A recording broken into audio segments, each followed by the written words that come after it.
यो एभी न्यूज खबरको संकेत हो। तपाईं अहिले एभी न्यूज @2 मा हुनुहुन्छ।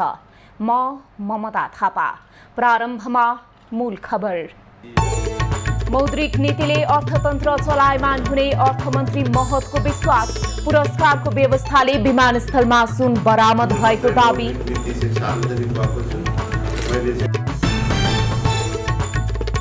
कांग्रेस केन्द्रीय समितिमा आज सभापति र महामन्त्रीले जवाफ दिँदै बैठक एजेन्डा भन्दा गुडगत आरोप प्रत्यारोपमा केन्द्रित।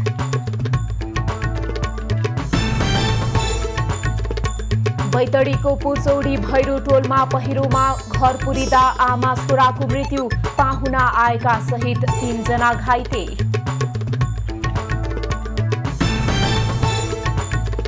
सवारी दुर्घटनापछि न्यूजीलैंड की न्याय मंत्री एलनद्वारा राजीनामा। लेबर पार्टी की प्रभावशाली नेत्रीको लोकप्रियता घट्दो क्रममा। र फिफा महिला विश्वकपमा इटालीले अर्जेन्टिनालाई हरायो। जर्मनी र मोरक्को तथा ब्राजिल र पानामा पनि आजै भिड्दै।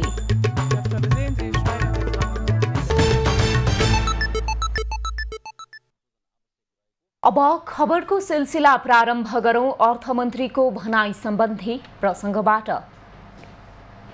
अर्थमन्त्री डाक्टर प्रकाश शरण महतले चालू आर्थिक वर्षका लागि राष्ट्र ब्याङ्कले ल्याएको नयाँ मौद्रिक नीतिले अर्थतन्त्र चलायमान हुने बताएका छन्।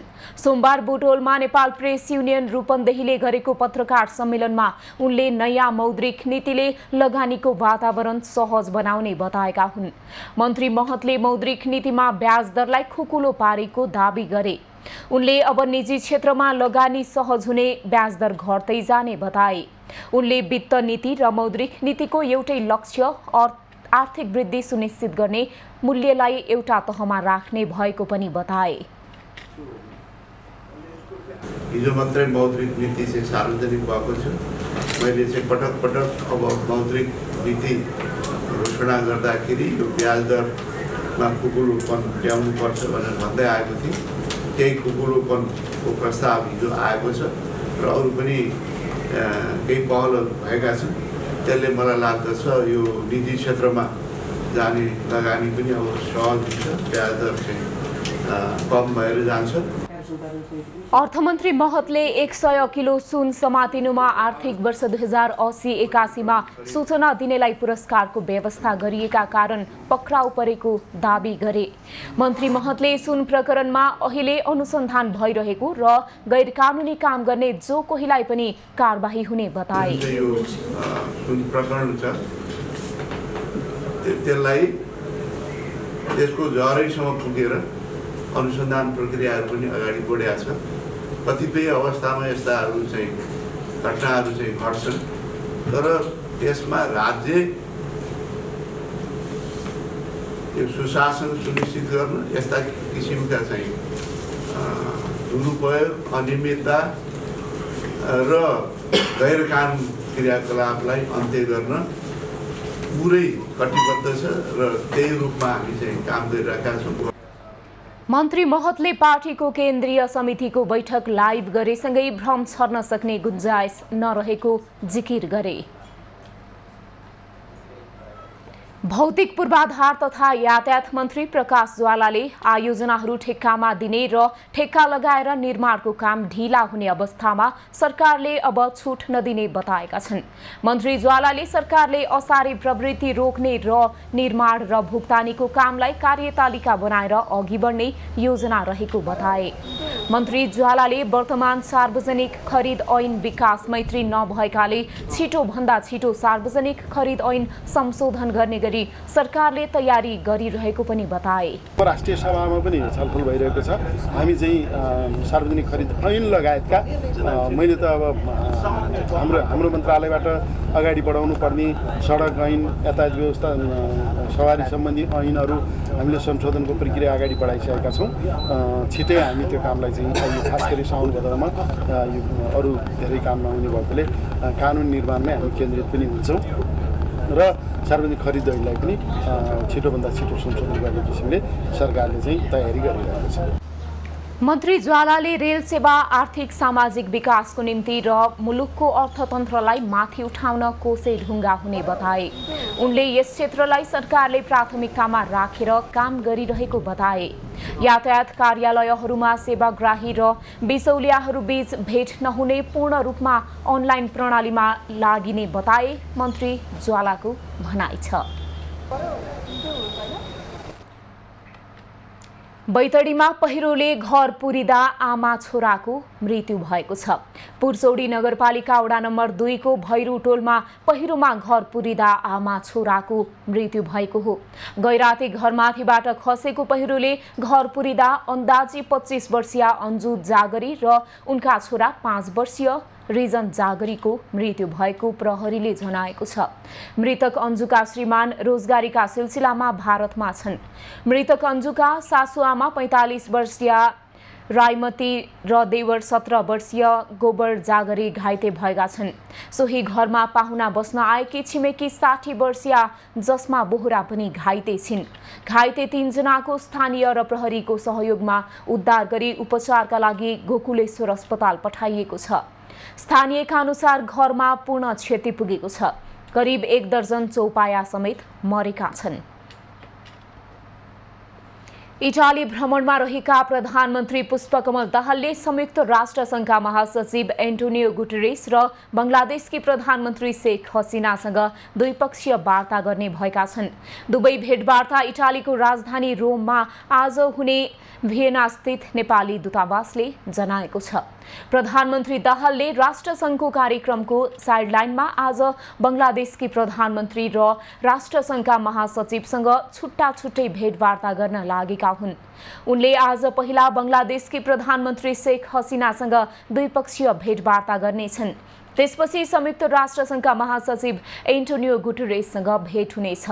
प्रधानमन्त्री दाहाल इटालीमा रहँदा खाद्य तथा कृषि संगठन FAO का महानिर्देशक, विश्व खाद्य कार्यक्रम WPF का कार्यकारी निर्देशक र कृषि विकासका लागि अन्तर्राष्ट्रिय कोष ADIF कार्यक्रमका अध्यक्षले पनि छुट्टा छुट्टै भेट गर्ने कार्यक्रम रहेको छ।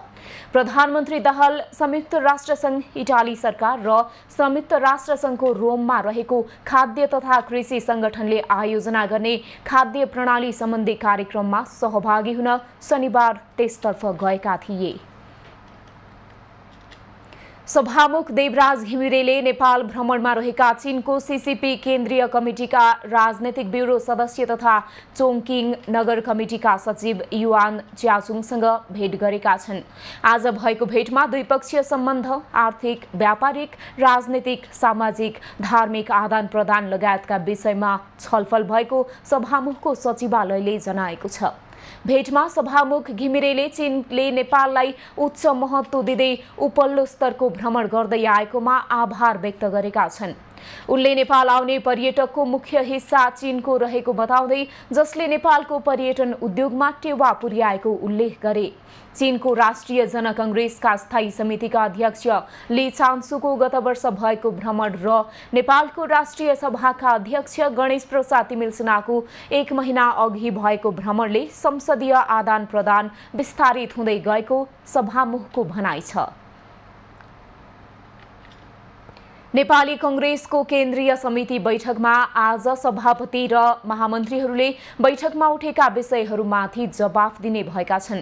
दिउँसो 3 बजे बस्ने बैठकमा आज सभापति देउवा सहित महामन्त्रीहरू गगन थापा र विश्वप्रकाश शर्माले जवाफ दिने कार्यसूची छ। असार 2 गतेदेखि जारी बैठकमा महामन्त्री द्वय शर्माले 10 एजेन्डा र थापाले वार्षिक कार्ययोजना प्रस्तुत गरेका थिए। ती विषयमा केन्द्रीय सदस्यहरूले धारणा राखिसकेपछि आज नेतृत्वले जवाफ दिन लागेको हो। आजको बैठकमा सभापति शेरबहादुर देउवा, उपसभापतिहरू धनराज गुरुङ, पूर्णबहादुर खड्का, महामन्त्री द्वय विश्वप्रकाश शर्मा र गगन थापाले बोल्ने बताइएको छ। आज बोल्ने क्रम सकेर भोलि 1 दिन निर्णय लेखनको समय प्रदान गरिने र बुधबार केन्द्रीय समिति बैठक सक्ने कांग्रेसको तयारी छ। आइतबारसम्ममा केन्द्रीय समिति बैठकमा 140 केन्द्रीय सदस्यहरूले आफ्नो धारणा तथा सुझाव प्रस्तुत गरिसकेका छन्। यस्तै 8 सहमहामन्त्रीले हिजो नै धारणा राखेका छन्। कांग्रेस बैठक एजेन्डा केन्द्रित भन्दा गुटगत आरोप प्रत्यारोपमा केन्द्रित भएको छ। कोशी प्रदेशको सरकार गठन सम्बन्धी विवादको रिटमा आज सुनवाई हुने भनिएकोमा उक्त रिटलाई संवैधानिक इजलासमा पठाउने वा नपठाउने सम्बन्धी विवादका कारण सुनवाई रोकिएको छ। कोशी प्रदेशका निवर्तमान मुख्यमन्त्री तथा नेकपा एमालेका प्रदेश संसदीय दलका नेता हिक्मत कार्कीले दायर गरेको रिट आइतबार हेर्न नमिल्ने न्यायाधीशको इजलासमा परेपछि सोमबारलाई सुनवाई सरेको थियो। आज न्यायाधीश द्वय सुषमालता माथेमा र दिलप्रसाद श्रेष्ठको इजलासमा पेशी परेको थियो। बहस सुरु हुनु अगाडि नै न्यायाधीश श्रेष्ठले संविधानको व्याख्या सम्बन्धी विषय भएकाले रिटलाई संवैधानिक इजलासमा पठाउनुपर्ने देखिएको भन्दै प्रसङ्ग उठाएपछि सुनवाई रोकिएको हो। रिटमा असार 27 गते पहिलो सुनवाई गर्दै न्यायाधीश सपना प्रधान मल्लको एकल इजलासले आइतबारका लागि अन्तिम सुनवाईको मिति तोकेको थियो। न्यायाधीश मल्लको इजलासले कारण देखाउ आदेश जारी गर्दै मुद्दाको किनारा नलागेसम्म दीर्घकालीन काम नगर्न भन्दै मुख्यमन्त्री उद्धव थापा नेतृत्वको सरकारका नाममा आदेश जारी गरेको थियो। रिटमा विपक्षी बनाइएका प्रदेश प्रमुख, मुख्यमन्त्री र सभामुखसँग न्यायाधीश मल्लको इजलासले लिखित जवाफ माग गरेको थियो। सबैलाई साउन 3 गतेसम्म लिखित जवाफ पेश गर्ने समय दिइएको थियो। सर्वोच्चको आदेश अनुसार सबैले लिखित जवाफ पेश गरिसकेका छन्। 93 सदस्यीय प्रदेश सभामा सभामुख सहित गठबन्धन दलले 47 जना सांसदको समर्थन आफूहरूलाई रहेको दाबी गर्दै सरकार गठन गरेको थियो। यही विषयमा एमालेले सर्वोच्चमा दायर गरेको रिटमाथि आजबाट सुनवाई हुन लागेको हो। सभामुख तटस्थ रहनुपर्ने कानूनी व्यवस्था विपरीत माओवादीबाट सभामुख भएका बाबुराम गौतमले सरकार निर्माणमा आफूलाई सामेल गराएको एमालेको आरोप छ। ललिता निवास प्रकरणमा जोडिएका हालसम्म 19 जना पक्राउ परेका छन्। जग्गा प्रकरणमा थप व्यक्तिको समेत मिलेमत्तो देखिएकाले उनीहरूमाथि नेपाल प्रहरीको केन्द्रीय अनुसन्धान ब्युरो CIB ले अनुसन्धानसँगै निगरानी पनि बढाएको छ। पक्राउ परेका आरोपित मध्ये अधिकांशको बयान तथा सोधपुछ सकिएको CIB ले जनाएको छ। CIB ले पक्राउ गरी अनुसन्धान अघि बढाएका सञ्चार तथा सूचना प्रविधि मन्त्रालयका सचिव कृष्णबहादुर राउत भने अदालतको आदेशबाट रिहा भएका छन्। अन्यको हकमा बन्दी प्रत्यक्षीकरण सम्बन्धी रिट खारेज भएपछि हिरासतबाट छुटेका आरोपितलाई पुनः पक्राउ गरी हिरासतमा राखेर अनुसन्धान गर्न CIB लाई बाटो खुलेको छ। CIB ले गत असार 12 गते भाटभटिनी सुपरमार्केटका सञ्चालक मेनबहादुर गुरुङ, पूर्व निर्वाचन आयुक्त सुधीर कुमार शाह, दिल्ली बजार मालपोत कार्यालयका तत्कालीन प्रमुख कलाधर देउजा, तत्कालीन अधिकृतहरू सुरेन्द्रमान कपाली, भूपेन्द्र मणिकेसी, धर्मप्रसाद गौतम, खरिदार गोपाल कार्कीलाई पक्राउ गरी अनुसन्धान सुरु गरेको थियो। ललिता निवास प्रकरणमा CIB ले संगठित अपराधको कसुरमा अनुसन्धान अघि बढाएको छ। सो कसुरमा प्रहरीलाई अनुसन्धान गर्न 60 दिनको हदम्याद रहेकाले आगामी भदौ 11 गतेभित्र जिल्ला सरकारी वकिलको कार्यालयमा अनुसन्धान प्रतिवेदन बुझाउनु पर्नेछ। झण्डै 100 किलो सुन तस्करी प्रकरणमा अहिलेसम्म 16 जना पक्राउ परेका छन्। पछिल्लो पटक हिजो सरकारी कर्मचारी सहित थप 6 जना पक्राउ परेका हुन्। हिजो पक्राउ पर्नेमा 3 जना भन्सारका कर्मचारी र 3 जना भन्सार एजेन्ट रहेका छन्। राजस्व अनुसन्धान विभागका अनुसार भन्सार अधिकृत सन्तोष चन्द, जासकी कुमार ढकाल र एक्सरे अपरेटर सरोज श्रेष्ठ पक्राउ परेका छन्। यस्तै भन्सार एजेन्टहरू सुदर्शन गौतम, रुखमेडा सुब्बा र यादव पराजुली पनि पक्राउ परेका छन्। उनीहरूमाथि थप अनुसन्धान गर्न उच्च अदालत पाटनले 6 दिनको म्याद दिएको छ। यसअघि सुन बरामद भएकै दिन गएको बुधबार पक्राउ परेका 6 जनामाथि 10 दिन र बिहिबार पक्राउ परेका 4 जनामाथि 9 दिनको म्याद थप गरी अनुसन्धान भइरहेको छ। 9 दिन म्याद थप भएकाहरूमा चिनिया नागरिक जेयुङ लिन सहित कार्गो कम्पनीका सञ्चालकहरू राजन श्रेष्ठ, कृष्ण श्रेष्ठ र पुष्कर राज भट्ट रहेका छन्। 10 दिन म्याद लिएर अनुसन्धान भइरहेकाहरूमा सुन बरामद भएको ट्याक्सीका चालक अशोक राणा मगर, भन्सार एजेन्ट राजेन्द्र कुमार राई, सुन ल्याउने कम्पनी रेडी ट्रेड प्रालीका सञ्चालक दिलीप भुजेल, सहयोगीहरू हर्कराज राई, थुप्पेन छिरिङ र रामकुमार भुजेल रहेका छन्। साउन 3 गते बुधबार त्रिभुवन अन्तर्राष्ट्रिय विमानस्थलको भन्सार पास भएर ट्याक्सीमा लैजान लागिएका बेला राजस्व अनुसन्धान विभागले भन्सार कार्यालय अगाडिबाट झण्डै 100 किलो सुन बरामद गरेको थियो। अहिले सो सुन भित्र्याउन सहयोग गर्नेहरूमाथि छानबिन समिति बनाएर अनुसन्धान भइरहेको छ। ग्रामीण क्षेत्रका स्वास्थ्य संस्थामा स्वास्थ्यकर्मीको अभाव भएपछि दरबन्दी भन्दा फरक ठाउँमा कामकाज गर्दै आएका स्वास्थ्यकर्मीलाई धमाधम फिर्ता पठाउन थालिएको छ। स्वास्थ्यमा नेतृत्व सम्हालेर बसेका तथा पहुँचका आधारमा केन्द्रमा बसिरहेका स्वास्थ्यकर्मीलाई यसपटक स्वास्थ्य मन्त्रालयले कुनै पनि वाहनामा छुट दिन नसकिने भन्दै दरबन्दी भएकै स्वास्थ्य संस्थामा काज फिर्ता गरेको हो। अन्यत्र दरबन्दी भई काठमाडौँका अस्पतालहरूमा बसिरहेका कर्मचारीहरूको आइतबारदेखि धमाधम हाजिर काट्न सुरु गरिएको छ। पहुँचको भरमा दरबन्दी भन्दा फरक स्थानमा कामकाज गरिरहेका कर्मचारीलाई दरबन्दी भएको स्थानमा रमाना दिएर पठाउन थालिएको मन्त्रालयले जनाएको छ। झण्डै 700 स्वास्थ्यकर्मी केन्द्रमा काजमा रहेको अनुमान गरिएको छ। गर्मी बढेसँगै डेङ्गुको संक्रमण पनि फैलिएको छ। पछिल्लो 2 हप्तामा डेङ्गुका झण्डै 3000 बिरामी थपिएका छन्। एपिडेमियोलोजी तथा रोग नियन्त्रण महाशाखाका अनुसार असार 25 गते सार्वजनिक गरेको तथ्याङ्क अनुसार डेङ्गु संक्रमितको संख्या 1000 को हाराहारीमा थियो। अहिले यो संख्या बढेर 4000 पुगिसकेको छ। सुनसरीमा मात्रै 2500 बिरामी थपिएका छन्। स्वास्थ्य संस्था नआउने तथा सम्पर्कमा नआएका बिरामी अझै हुन सक्ने महाशाखाको भनाइ छ। हालसम्म सुनसरीमा 2500, धादिङमा 258, दार्चुलामा 188, कास्कीमा 149, सङ्खुवासभामा 58, काठमाडौँमा 46 जना, कञ्चनपुरमा 39, भक्तपुरमा 35, म्याग्दीमा 35 र झापामा 32 जना संक्रमित भएका छन्। साउन महिनासँगै भदौ र असोजमा डेङ्गुको संक्रमण अझै बढ्न सक्ने अनुमान छ। खबरको सिलसिला अझै जारी छ, हामीसँगै रहनुहोला।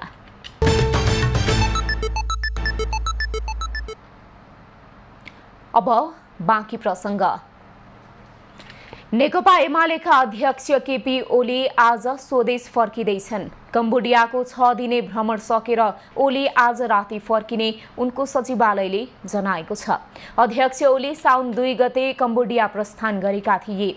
ओलीले कम्बोडियामा भएको आम निर्वाचनको पर्यवेक्षण गरेका थिए।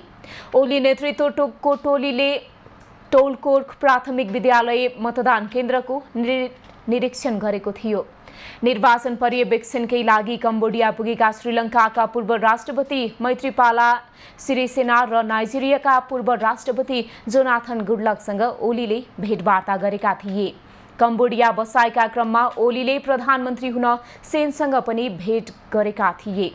अध्यक्ष ओलीसँग पत्नी राधिका साक्य, एमाले उपमहासचिव विष्णु रिमाल, स्थायी कमिटी सदस्य एवं विदेश विभाग प्रमुख राजन भट्टराई, स्वकीय सचिव राजेश बज्राचार्य लगायत सहभागी छन्।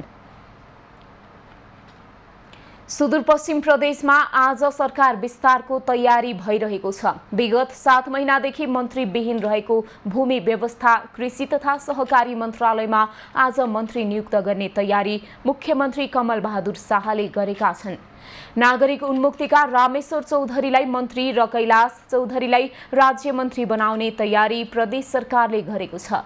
नागरिक उन्मुक्ति पार्टीलाई भूमि मन्त्रालय दिने सहमति भइसकेको छ। तर नागरिक उन्मुक्ति पार्टीले 2 मन्त्रालयको दाबी नछाडेपछि अहिलेसम्म सरकारले पूर्णता पाउन सकेको थिएन।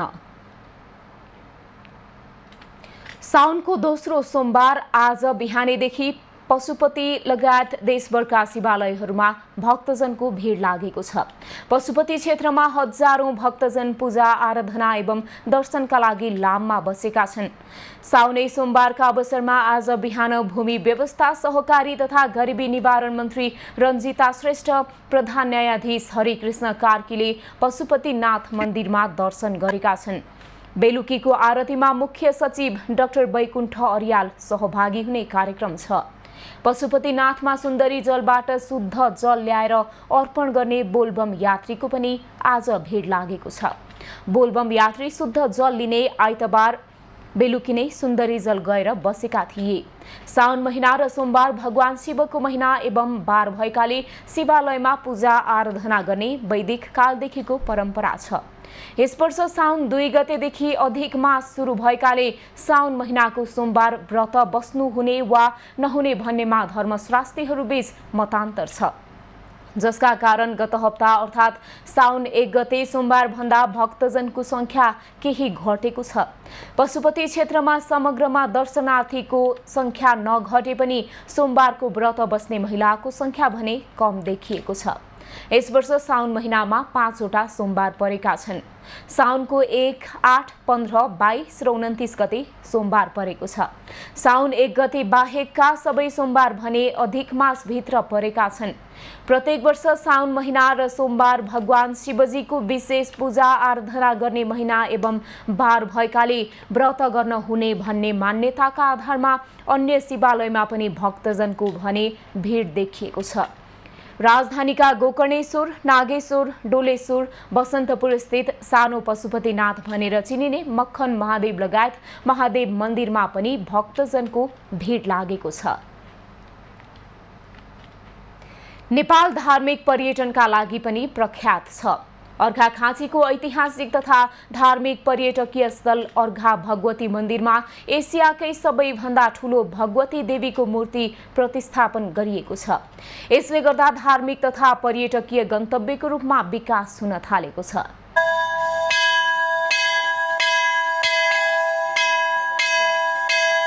सन्धिखर्क नगरपालिका वडा नम्बर 9 मा अवस्थित अर्घा दरबार अर्थात् अर्घा भगवती मन्दिरमा 21 फिटको मूर्ति राखिएको छ। लुम्बिनीमा आएका पर्यटकहरू तथा अर्घाखाँचीकै धार्मिक पर्यटकीय स्थल सुपा देउरालीमा आएका पर्यटकहरूलाई सदरमुकाम सन्धिखर्क हुँदै अर्घामा लैजान एसियाकै सबैभन्दा ठूलो भगवती देवीको मूर्ति स्थापना गरिएको सन्धिखर्क नगरपालिकाले जनाएको छ।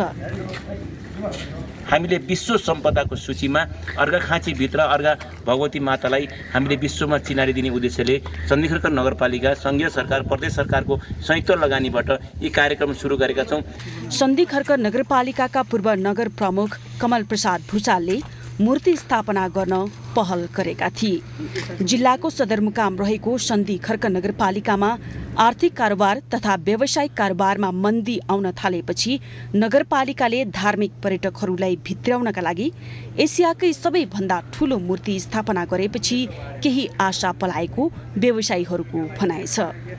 यो हाम्रो सुपा देउरालीदेखि भक्तजनहरू त्यहाँ प्रशस्त मात्रामा आउनुहुन्छ। उहाँ आएको हाम्रो दर्शनार्थीहरूलाई सन्धिखर्क सिद्धेश्वर हुँदै हामी अर्घा भगवतीसम्म ल्याउने कोसिस गर्यौँ। अर्थात् हाम्रो सन्धिखर्क नगरपालिकाले केही पहल गर्यो भने यो ठाउँको अझै विकास र स्तर उन्नति हुने देख्दछु म। सन्धिखर्क नगरपालिकाको झण्डै 2 करोड लागतमा मूर्ति राख्ने काम सम्पन्न भएको छ। वरिपरि सबैतिर मन्दिर तथा दरबारलाई चिटिक्क पार्ने काम भइरहेको छ। ललितपुरका दक्ष मूर्तिकारहरूले मूर्ति निर्माण गरेका थिए। दैनिक रूपमा वैदिक विधिपूर्वक पूजा आजा हुने यस मन्दिरमा बडा दशैं र चैते दशैंमा विशेष पूजा आजा हुन्छ। कोजाग्रत पूर्णिमा, कृष्ण जन्माष्टमी र रामनवमीमा विशेष मेला लाग्ने स्थानीय विष्णु भुसालको भनाइ छ। यहाँ दशैंभरि अवधिभर चाहिँ यहाँ बलि दिने चलन छ, नवरथा बस्ने चलन छ। राजाका सन्तानहरू अझै पनि आएर दशैं अवधिभर यहाँ बसेर नवरथा बस्छन्। पर्यटकहरूलाई अर्घा दरबारमा लैजाने उद्देश्यले स्थापना गरिएको यस मूर्तिले धार्मिक पर्यटकलाई आकर्षित गरिरहेको छ। आजभोलि मूर्ति हेर्न र दर्शन गर्न जानेको संख्यामा पनि वृद्धि भएको। सन्धिखर्कमा रहेको व्यापार र अर्घाखाँचीको समग्र धार्मिक तथा पर्यटक स्थललाई विकास गर्ने र त्यहाँ पर्यटकहरूलाई ल्याउने उद्देश्यका साथ यो मूर्ति स्थापना गरिएको हो। एबी न्युज खबरका लागि प्रेमलाल आचार्य, अर्घा दरबार, अर्घाखाँची। गत आर्थिक वर्ष 2079-80मा जंगली जनावरका कारण 12 जनाले ज्यान गुमाएका छन्।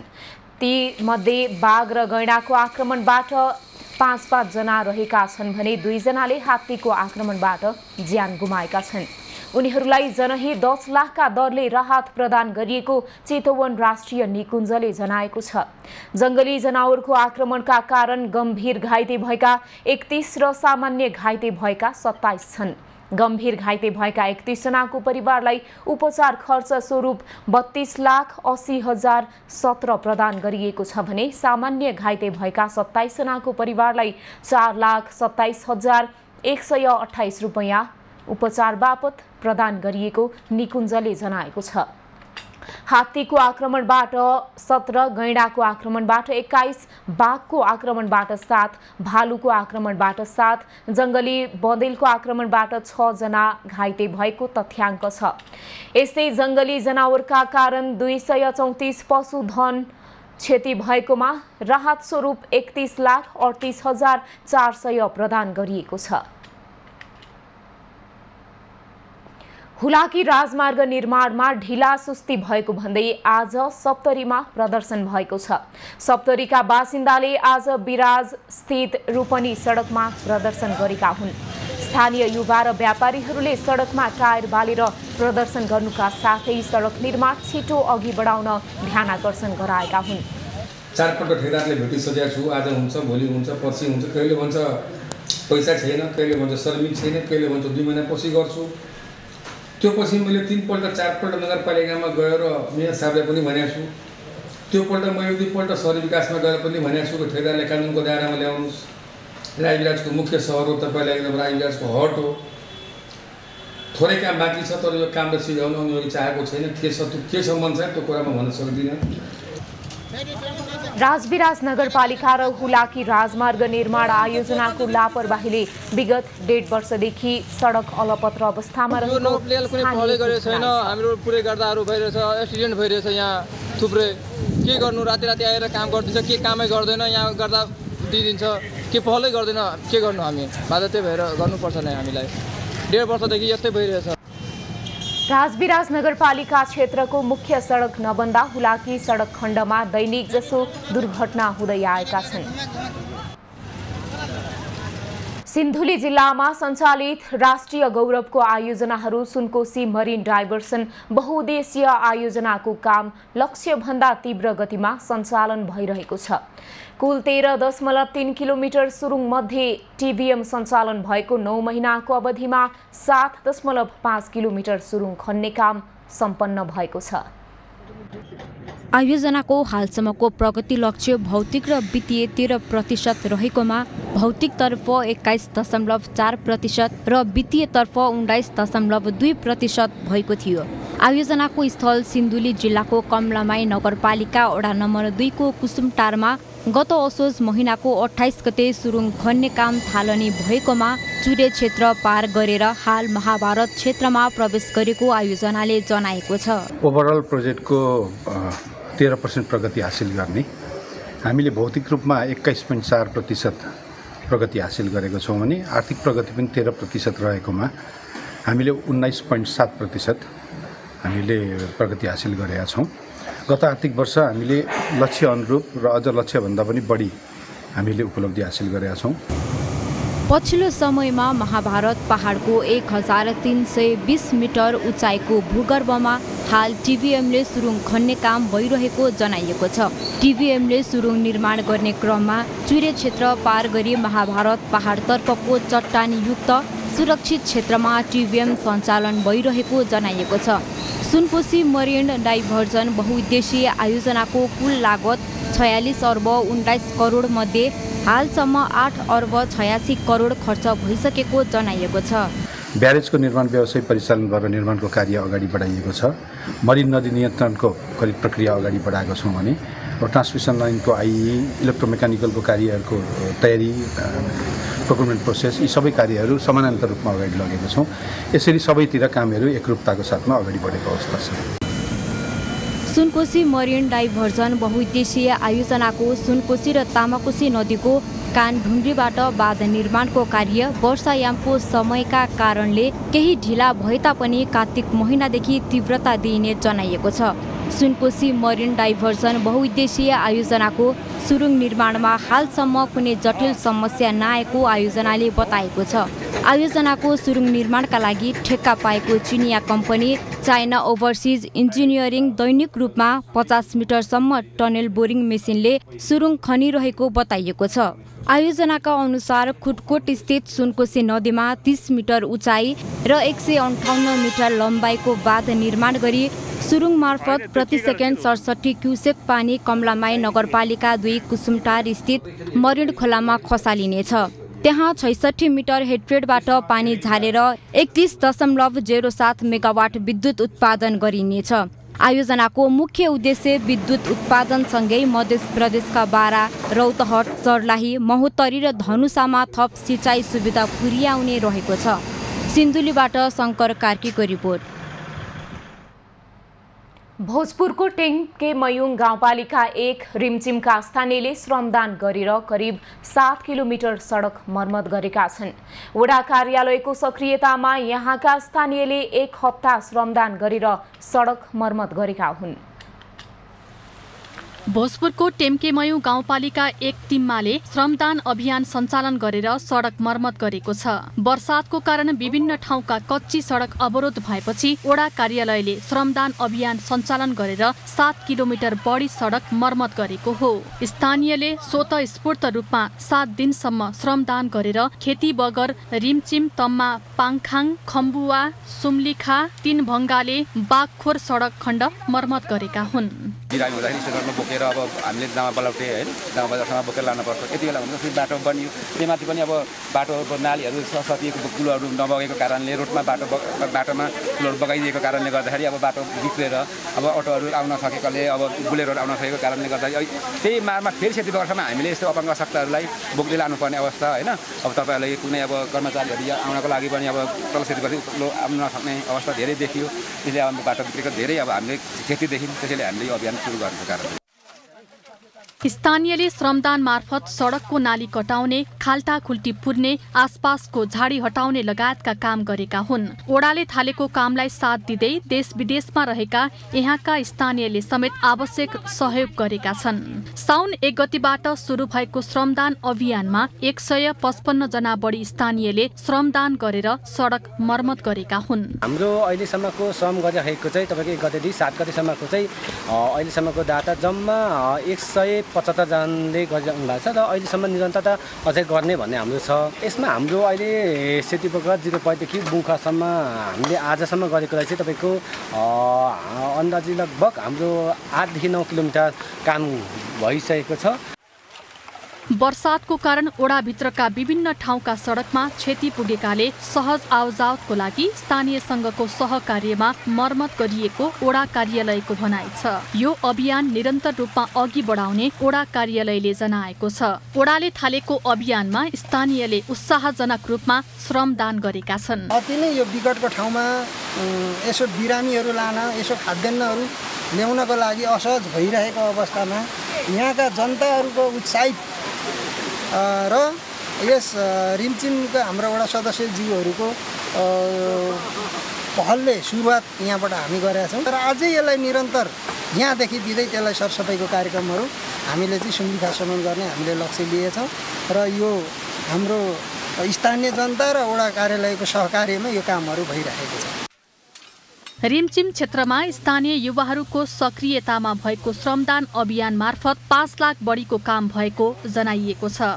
धेरै ठाउँमा सडक बिग्रेको कारण ओडामा आएको बजेटले सडक मर्मत गर्न असम्भव भएपछि श्रमदान मार्फत काम गरिएको स्थानीयको भनाइ छ। रिमचिमका स्थानीयले श्रमदान मार्फत गरेको यो काम प्रशंसयोग्य देखिएको छ।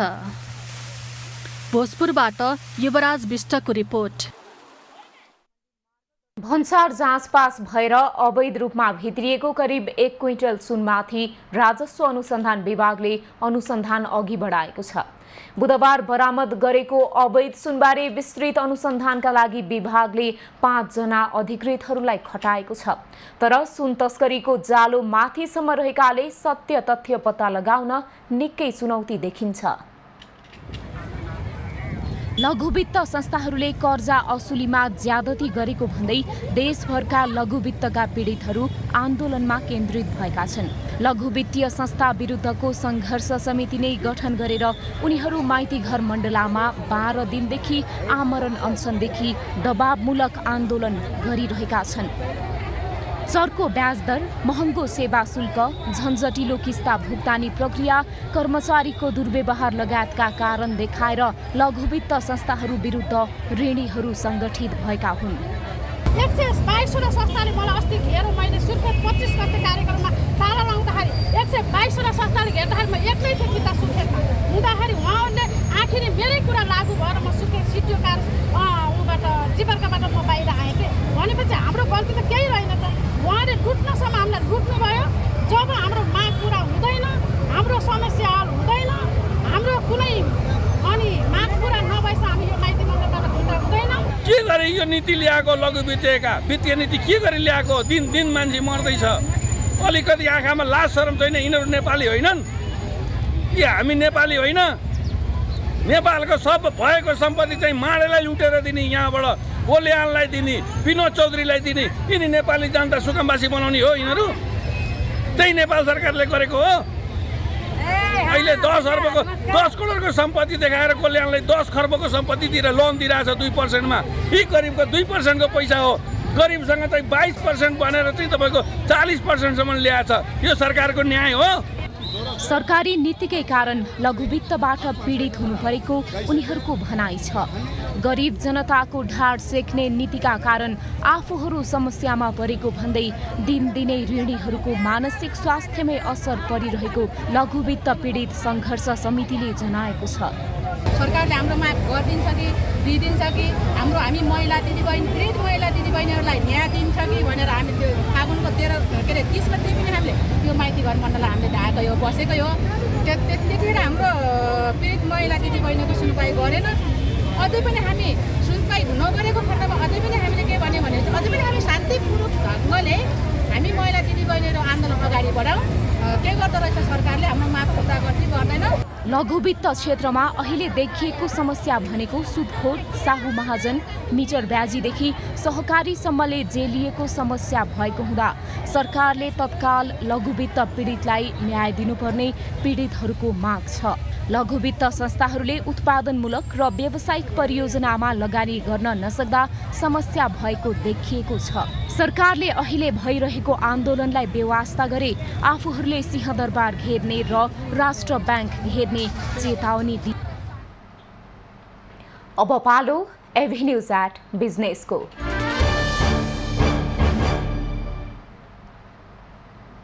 नेपाल राष्ट्र ब्याङ्कले चालु आर्थिक वर्ष 2080-81 को मौद्रिक नीति सार्वजनिक गरेको छ।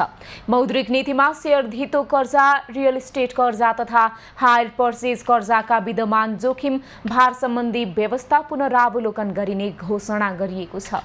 राष्ट्र ब्याङ्कका गभर्नर महाप्रसाद अधिकारीले शेयर धितो कर्जामा 50 लाखसम्मका लागि 100% सम्ममा जोखिम भार लाग्ने बताएका छन्। परार साल आजभन्दा 2 वर्ष अगाडि 25 लाखभन्दा सानो कर्जाको हकमा 100% मात्रै जोखिम भार लागू हुने र त्योभन्दा बेसीको हकमा चाहिँ 150% लागू हुने जुन व्यवस्था गरेका थियौँ, त्यो 25 लाखको थ्रेसहोल्डलाई अलिकति बढाएर 50 लाखसम्म बनाउने भन्ने चाहिँ गरी या तयार गरिएको हो। हामी निकट भविष्यमा चाँडोभन्दा चाँडो यससँग सम्बन्धित चाहिँ सर्कुलर ल्याउँछौँ। मौद्रिक नीतिमा पहिलो घर खरिद गर्ने व्यक्तिलाई दिने ऋणको सीमा बढाएर 1.5 करोडबाट 2 करोड रुपैयाँ पुर्याइएको छ। त्यसै राष्ट्र ब्याङ्कले ब्याङ्क दरलाई 7.5% मा यथावत राख्दै नीतिगत दर घटाएको छ। नीतिगत दरलाई 50 आधार बिन्दुले घटाई 6.5% कायम गरिएको राष्ट्र ब्याङ्कले जनाएको छ।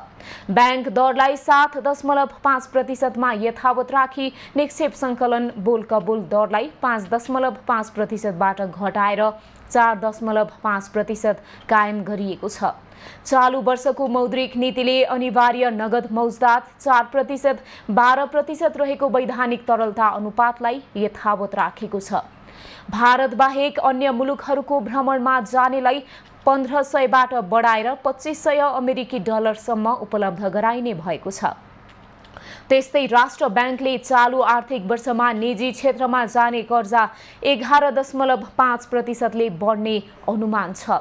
मौद्रिक नीति मार्फत राष्ट्र ब्याङ्कले सहकारी संस्थाको प्रभावकारी नियमन तथा सुपरिवेक्षणका लागि छुट्टै विशिष्टकृत नियामक निकाय स्थापना गर्न आवश्यक सहजीकरण गर्ने भएको छ। अब पालो कृषि खबरको।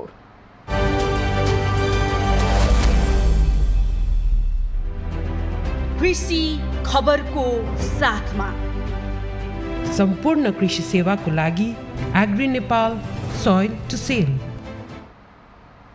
बाजुराका पशु चौपायामा लम्पी स्किन भाइरल रोग जिल्लाभरि फैलिएको छ। अहिले भाइरस जिल्लाभरि फैलिएको छ।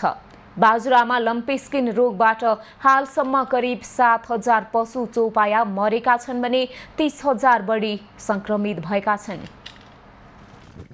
लम्की स्किन रोग फैलिँदा बाजुराका किसान चिन्तित बनेका छन्। रोगले गोरु मरेपछि बाजुराका किसानले धान रोप्न समेत पाएका छैनन्। जोत्ने गोरु मरेपछि किसानका खेत बाँझै रहने अवस्थामा छ। अहिले असारको महिना धमाधम हल गोरु मर्न थालेपछि कृषकहरू चिन्तित भएका हुन्। रोग आइकन एकदम समस्याको रोग आयो। अचेल सारा एक बल त मर्ने, एक बल त रहने, एक बल त मर्ने, एक बल त रहने। मान्छेको यहाँ मोना सारा एक बल्दै छैन। गाया मर्या, बल्दै मर्या, केही छैन।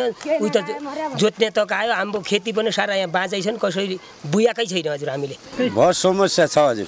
एक कोदिया बुनिया उ छ भन्ने, मकै बुनाइ छैन भन्ने बक्स ऊ बल्दसी यो पुडा मर्या भन्ने बक्स। यो रोग भन्ने उ रोग भन्ने हामीलाई थाहा छैन हजुर। उसान्या रगत हग्ने, रगत फाल्ने हग्ने कुरोको मर्ने। दुई बल त पाले उही बल त पनि बिराइ भइकन त्यही गायो भर्खर त्यही मर्या ठडिया ख नाप केही बाँच्ने जपन आइन गाए पनि बल त यता घाउ पड्यान किडा पड्यान परेर गडा बाना त्यहाँ यो बाने हलिया हिँड अन्त हात आइन अरू माइस खोज्यो बल त बे माइस पाइँदैन मन उही केही आइन हौ त्यो समस्या घर। बडीमालिका नगरपालिकाको वडा नम्बर 5 मनामा लम्की स्किन रोगका कारण पशुका खुट्टाका जोड्नी फुल्ने, ज्वरो आउने, शरीरको छालामा फोका उठ्ने र काप्ने जस्ता लक्षण देखिन थालेको किसानहरूको भनाइ छ। बाजुरामा पशु चौपायामा यो रोग तीव्र गतिमा फैलिएको छ। रोग विरुद्ध कुनै औषधि नभएकाले ज्वरो कम गर्ने र घाउ निको हुने औषधि भेटेरिनरी अस्पतालले दिँदै आएको छ। लम्पी स्किन डिजिज भनेको एलएसटी भनेर भन्छौँ होइन। यो रोगको सङ्क्रमण महामारी रोग फैलिएदेखि छ।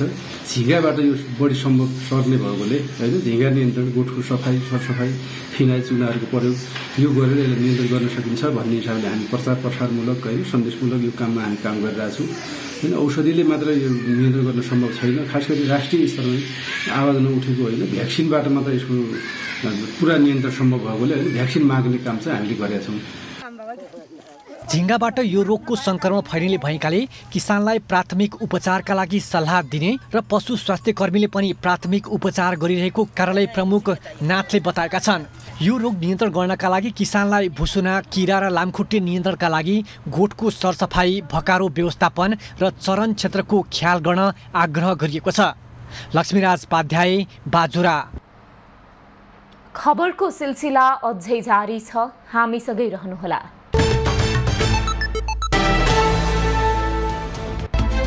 बुटवलको कालिका पथमा युवामाथि खुकुरी प्रहार गर्ने 3 जना पक्राउ परेका छन्। पक्राउ पर्नेमा अब्दुल कादिर, कृष्ण केसी र गणेश भन्ने लोकबहादुर कुमार रहेका छन्। होराइजन चोक नजिकै खुकुरी तथा ढुङ्गा मुढा प्रहारबाट निर्माण व्यवसायी निर्मल खत्री घाइते भएका थिए।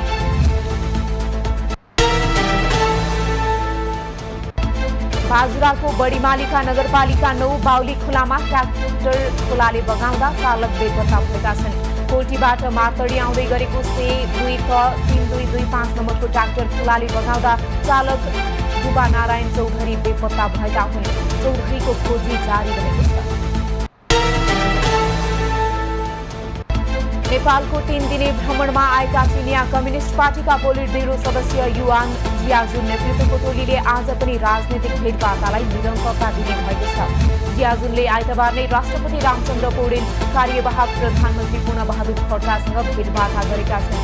इटाली भ्रमणमा रहेका प्रधानमन्त्री पुष्पकमल दाहालसँग भने उनले भर्चुअल संवाद गरेका थिए। नेपाली बजारमा सुनको मूल्य आज तोलामा 300 रुपैयाँले घटेको छ।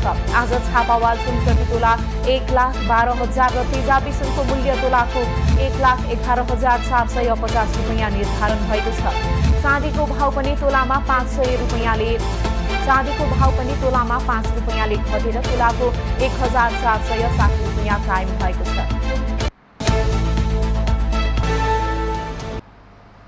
अब पालो एभिन्यूज एट मौसमको।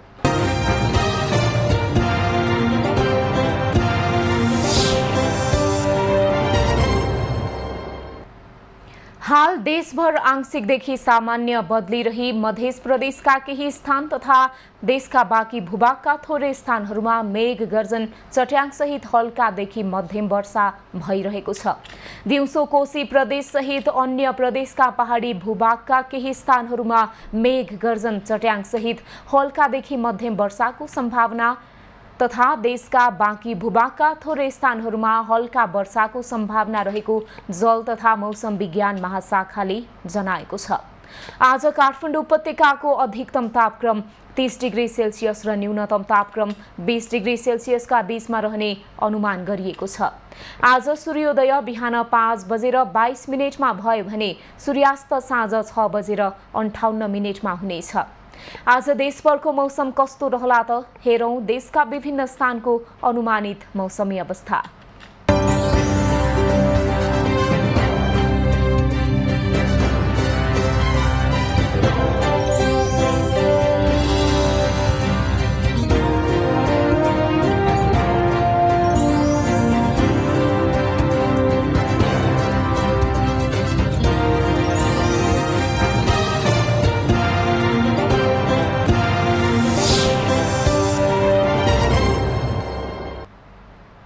अहिलेलाई खबरको क्रम यति नै। एभी न्यूज खबरका यी सहित अन्य विस्तृत खबरका लागि www.avnews.tv लगइन गर्न सक्नुहुनेछ। युट्युब, फेसबुक र ट्विटरमा पनि हामीलाई फलो गर्न सकिनेछ। खबर भित्रको खबरका लागि हेर्दै रहनुहोला एभी न्यूज खबर। नमस्कार।